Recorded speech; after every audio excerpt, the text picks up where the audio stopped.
Welcome to were miracles. నేను మీ శ్రావణి. ఈరోజు simple గా వంట రాని వాళ్ళు కూడా మటన్ కర్రీని ఎంత ఈజీగా చేయొచ్చో ఈ వీడియోలో అయితే మీకు చేసి చూపిస్తాం. మరి ఇంకెందుకు ఆలస్యం, ప్రాసెస్ ఏంటో చూసేద్దాం. మీరైతే ఈ వీడియోని చివరిదాకా స్కిప్ చేయకుండా చూడండి.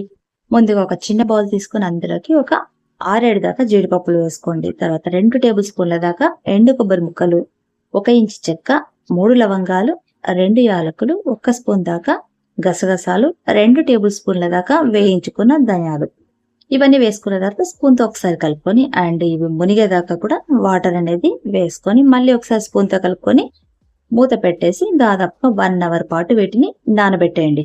తర్వాత మనం తీసి పెట్టుకున్న మటన్లోకి నేనైతే 1/2 కిలో తీసుకున్నాను. అందులోకి ఇప్పుడు ఒక కొద్దిగా ఉప్పు, కొంచెం పసుపు, మీరు తినగలిగినంత కారం, నేనైతే 2 స్పూన్ల దాకా యాడ్ చేసుకున్నాను. తర్వాత ఇందులో ఉల్లిపాయ ముక్కలు, చీలికలుగా యాడ్ చేసుకున్న పచ్చిమిరపకాయ ముక్కలు ఒక 3-4 ఇవన్నీ కూడా వేసిన తర్వాత వాటర్ అనేది వేయకుండా ఒకసారి మొత్తం అలాగే డ్రైగా కలిపేసుకుందాం అనమాట. అప్పుడే ఉప్పు కారం అనేది పర్ఫెక్ట్ గా వీటికి బాగా పడుతుంది. నేను పెరుగు కూడా నేను ఇందులోకి యాడ్ చేయలేదన్నమాట. ఇప్పుడు వీటిని కూడా మూత పెట్టి పక్కన పెట్టేసుకుందాం. తర్వాత మనం నానబెట్టి పెట్టుకున్న ధనియాలని, కొబ్బరిని చూసినట్టయితే మెత్తగా నానిపోయింది కదా. ఇప్పుడు వీటిని మిక్సీ జార్లోకి ట్రాన్స్ఫర్ చేసేసుకుందాం అండ్ వీటిని ఫైన్ పేస్ట్ గా తయారు చేసేసుకుందాం అనమాట.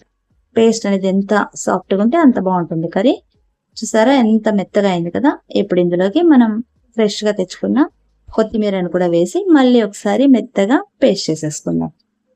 వీడియోలో చూపిస్తున్నట్టుగా మెత్తగా చేసుకున్నట్టయితే మనకు కర్రీ అనేది బాగా కుదురుతుంది. ఇప్పుడు దీన్ని కూడా పక్కన పెట్టుకుని స్టవ్ వెలిగించుకొని స్టవ్ పైన కుక్కర్ పెట్టేసుకుందాం.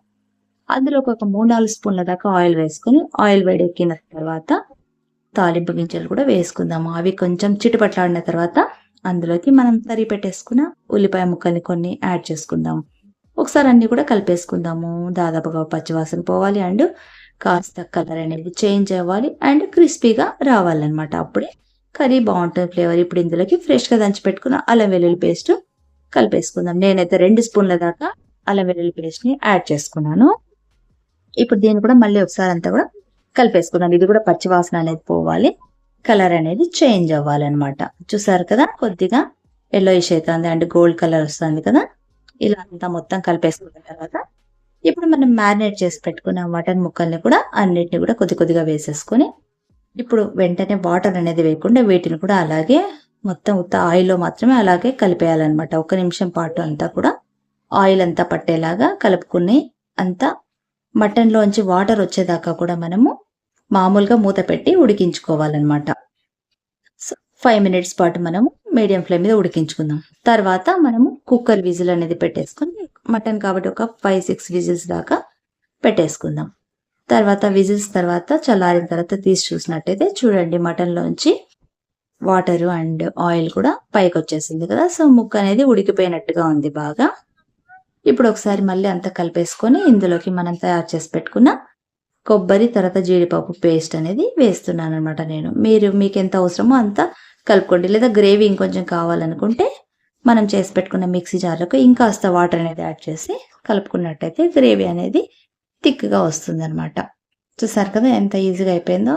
వంట రాని వాళ్ళు కూడా ఈజీగా చేసేసేయచ్చు కదా. చివరిగా ఒక 1/4 టీ స్పూన్ దాకా గరం మసాలా పౌడర్ వేసుకోవాలి అండ్ పచ్చి కరివేపాకుని కొంచెం చేతితో క్రష్ చేసి వేసినట్టయితే ఫ్లేవర్ అనేది చాలా బాగుంటుంది. అండ్ సన్నగా కట్ చేసుకున్న కొత్తిమీరతో ఫైనల్గా ముగించేద్దాము. సో ఇదంతా కూడా మళ్ళీ ఒకసారి అంతా కలిపేసుకుందాము. ఇంకేముంది, ఈ మాత్రం అయితే ఎవరైనా చేస్తారు కదండి ఈజీగా. వంట రాని వాళ్ళు కూడా ఈజీగా చేసేసుకుంటారనమాట. చూసారు కదా, ఇంకేముంది, ఇంకా నెక్స్ట్ ఇంకొక బౌల్లోకి మనం ట్రాన్స్ఫర్ చేసేసుకోవడమే అంతా. పైన చివరిగా ఇంకొంచెం లుక్ బాగుండడానికి సన్నగా కట్ చేసుకున్న కొత్తిమీరతో గార్నిష్ చేసేసుకోవడమే. మీకు కూడా నచ్చింది కదా ఈ వీడియో. మరి ఇంకెందుకు ఆలస్యం, మీరు కూడా తప్పకుండా ఇదే పద్ధతిలో ఒకసారి ప్రయత్నించి చూడండి. తప్పకుండా కుదురుతుంది. అండ్ మీకు ఎలా కుదిరిందో నాకు మీ అమూల్యమైన కామెంట్ని ఇవ్వండి. అండ్ నెక్స్ట్ మళ్ళీ ఇంకొక మంచి వీడియోతో మళ్ళీ మీ ముందుకు వస్తాను. Until then bye. Thanks for watching. And ఈ వీడియోస్ మీ ఫ్రెండ్స్కి, మీ కుటుంబ సభ్యులకి తప్పకుండా షేర్ చేయండి, సబ్స్క్రైబ్ చేసుకోండి. బాయ్.